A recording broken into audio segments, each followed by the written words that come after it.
Pois é, e depois de 3 meses de férias forçadas, o Honda pelo Mundo está de volta, mas dessa vez é para ficar. Alguns de vocês devem saber, a minha terceira filha nasceu, vai completar 3 meses agora, então por isso que faz 3 a 4 meses que eu não gravo nada, mas foi por um bom motivo, e eu gravo aqui no quarto, ela dorme aqui também, então não estava tendo como gravar. Mas durante esse tempo, eu estive reestruturando o canal, pensando em algumas coisas, no que mudar, então daqui para frente, os vídeos vão ser um pouco mais curtos e eu pretendo fazer mais externas, mostrar para vocês um pouco da vida do Japão, um pouco da minha vida, que eu espero seja referência para quem mora no Brasil, saber do que se passa no Japão e no mundo todo. Sem mais delongas, vamos ao primeiro vídeo dessa nova temporada. E o assunto de hoje é a tão polêmica usina de Fukushima. Muito tem se falado sobre a radiação, sobre o que está acontecendo, e hoje eu vou expor o ponto de vista de alguém que mora aqui, que tem lido as notícias daqui, e sobre muitas coisas que a TV brasileira, que os jornais não mostram, não só a brasileira, como do mundo inteiro. Hoje nós vamos falar de coisas que ninguém fala e que eu tenho certeza vocês vão se surpreender.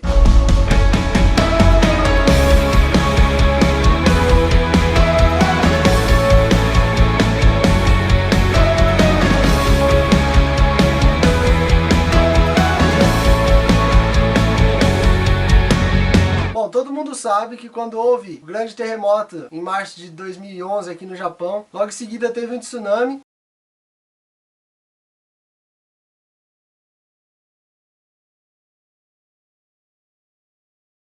Também não pelo fato das águas entrarem. Vou explicar rapidamente, só para quem não sabe. Quando deu o terremoto, os reatores pararam. Já é um sistema de segurança do Japão desligar os reatores para que não tenha nenhum problema. Não houve nenhum problema na usina com o terremoto. Quando os reatores param, o sistema de refrigeração parou também. Geradores foram acionados e esses geradores mantiveram a usina resfriada durante o tempo que a energia lá não estava funcionando. O reator 3, que é o que mais tem problema hoje, ele já estava parado naquela época, ele não estava sendo usado, não necessitava dele naquela época. Bom, mas 15 minutos depois chegou o tsunami. Como os reatores eram movidos por combustível do petróleo, eles ficavam numa parte baixa da usina. E a água veio, inundou os reatores, pifou os motores e não teve mais resfriamento. Isso fez com que a temperatura subisse, vazasse vapor, radiação, aquilo tudo foi corroído. Então se você olha, quando vê as imagens na televisão, até parece que o terremoto que derrubou aquilo lá, mas não foi, foi radiação. E o que eu venho falar é o seguinte, faz 2 anos que a gente mora aqui, convive com esse problema, muito se fala, muito deixa de falar, mas o que eu quero chamar a atenção hoje é porque a mídia aí fora fala, no Brasil, nos Estados Unidos, e mostrar o que é que está passando aqui dentro, que com certeza você não sabe. Primeira coisa é o seguinte, o acidente aconteceu e pronto. Muita gente fala que ele foi maior do que de Chernobyl, e eu até acredito que tenha sido mesmo, porque eu tinha apenas 4 anos, eu só conheço esse nome, sempre foi um nome muito famoso para mim, mas eu não sei exatamente o que aconteceu, a não ser que explodiu e que foi pior do que a bomba de Hiroshima. A gente sabe que o problema da usina de Fukushima é pior do que as bombas de Hiroshima e Nagasaki, porque isso o japonês conhece muito bem. E nesses últimos dias saiu algumas matérias dizendo que eles vão fazer um processo para tirar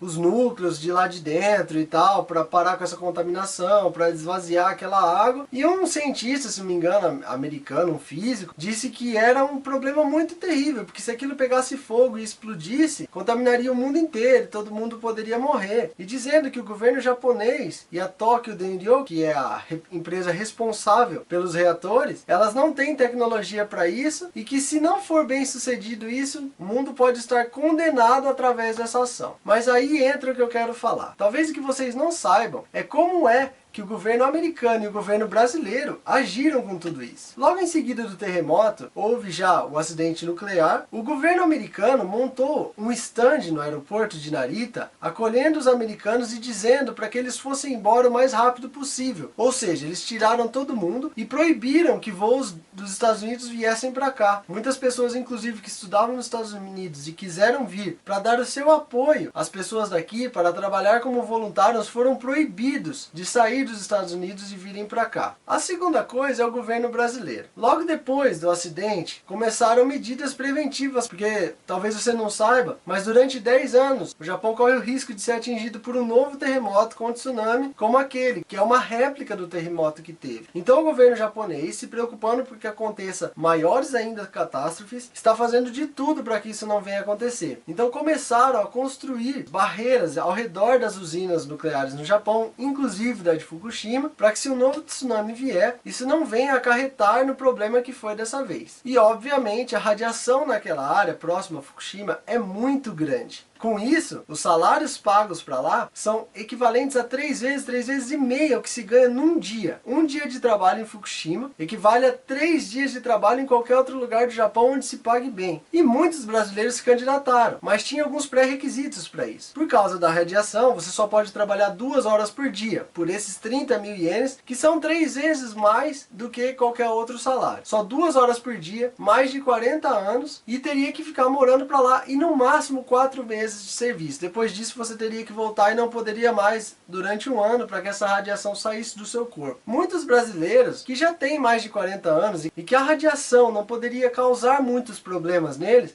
se candidataram a essa vaga e estavam indo. Sabe o que o governo brasileiro fez através da Embaixada do Brasil no Japão? Proibiu que os brasileiros fossem para lá trabalhar. Tiraram o livre-arbítrio dessas pessoas de ganhar um dinheiro a mais. Até porque aqui no Japão, para pessoas com mais de 40 anos, 50 anos, já fica difícil o serviço. Muitas vezes, o que eu ganho 9, 10 mil por dia para trabalhar, pessoas dessa idade ganham na faixa de 6, 7 mil. Então elas quiseram ir para um trabalho, juntar dinheiro durante 4, 5 meses, talvez o que não juntasse durante um ano, e voltar para o Brasil. Mas a embaixada proibiu. Até hoje ainda se encontram serviços ao redor, talvez não pagando 30 mil, mas ainda pagando 2 vezes o que se paga num serviço normal. E até hoje é proibido com que brasileiros trabalhem nesse serviço. Então quando a gente vê algum anúncio em português sobre esse serviço, está escrito preferências por japoneses ou pessoas com dupla nacionalidade, porque nesses casos a embaixada não pode responder por essa pessoa. Muita gente fala que a Tokyo Denryoko não tem tecnologia para isso, que o governo japonês não tem. Só que o que ninguém fala, país nenhum no mundo tem essa tecnologia para tirar aquilo lá. Eu não entendo de energia nuclear, só sei que se alguém tivesse, já teriam feito e entrado junto com o governo japonês para tomar uma atitude, mas ninguém faz. É muito fácil para você que é físico no Brasil, nos Estados Unidos, não sei, criticar e falar o que deve ser feito e qual o tamanho do problema, mas vir para cá e fazer ninguém quer. Eu quero deixar bem claro, eu moro aqui, tenho 3 filhas, tenho um pouco de medo da radiação? Não, eu não vejo, eu não sinto. Se for causar problema vai ser daqui uns anos, talvez daqui a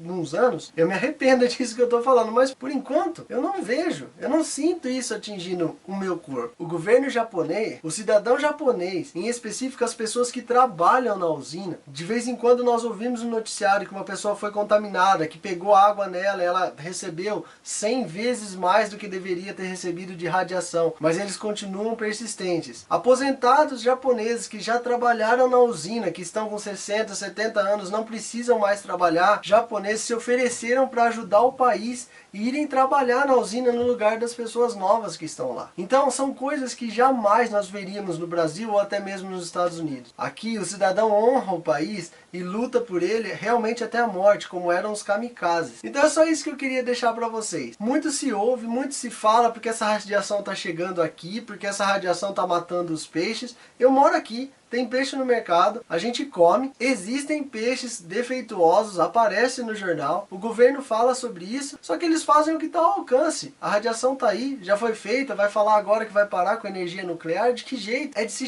tirar o chapéu. Essas pessoas estão indo para lá, trabalhando. O Japão tem mais de 30 usinas nucleares. Outra coisa que é bem engraçada é que as pessoas falam, vamos parar com a energia nuclear, só que quando vai construir uma usina hidrelétrica também, o povo entra, faz vídeo aí, como a gota d'água, porque vai desmatar o lugar, porque vai acabar com os animais. Vai fazer o que então? Todo mundo quer energia, todo mundo quer dar palpite, mas falar qual é a real solução e a solução que vai realmente resolver isso ninguém fala. O povo tem muito essa mania de criticar sem dar solução, de falar que é assim, mas vir aqui fazer ninguém quer. Então para você que é físico aí do Brasil, para você que é físico do mundo inteiro e por algum motivo está entendendo esse vídeo que está sendo feito em português, se você tem uma crítica, se você tem alguma solução, vem até o Japão e se ofereça. Eu creio que você vai ser muito bem remunerado e se você resolver, você vai ser lembrado pro resto da vida nesse país. Aqui eles sabem recompensar as pessoas que fazem algum bem para esse país. Uma coisa que eu quero deixar bem claro é que eles se preocupam muito com as crianças. As crianças que antes não podiam levar água para a escola, tinham que beber água da torneira, hoje podem levar. Quem quiser leva, quem não quiser não leva. As terras das escolas, do campo de futebol, onde as crianças brincam todos os dias,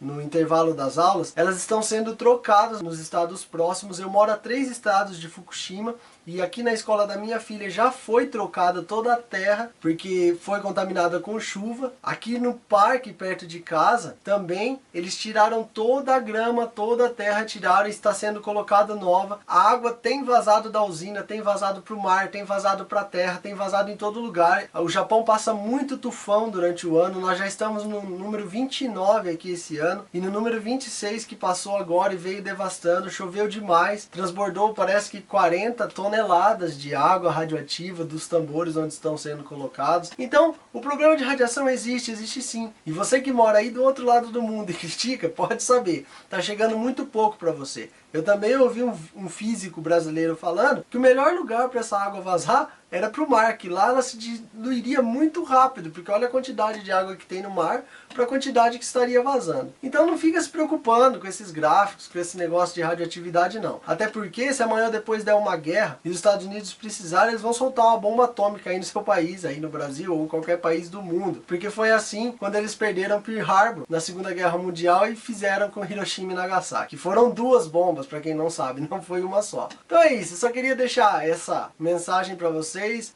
dar um pouco de esclarecimento do que é realmente a usina de Fukushima. Se você gostou, por favor, não esqueça de dar o joinha no vídeo, de compartilhar nas redes sociais e se inscreva no canal. Então é isso, não se esqueça de avaliar o vídeo, de compartilhar nas redes sociais. Clica aí no canal, dá uma olhada nos vídeos anteriores, mas daqui pra frente os vídeos serão menores. Hoje eu tive que me estender para explicar um pouquinho. Espero que vocês tenham gostado. Fiquem com Deus, Deus abençoe. Até o próximo Honda pelo Mundo. Tchau!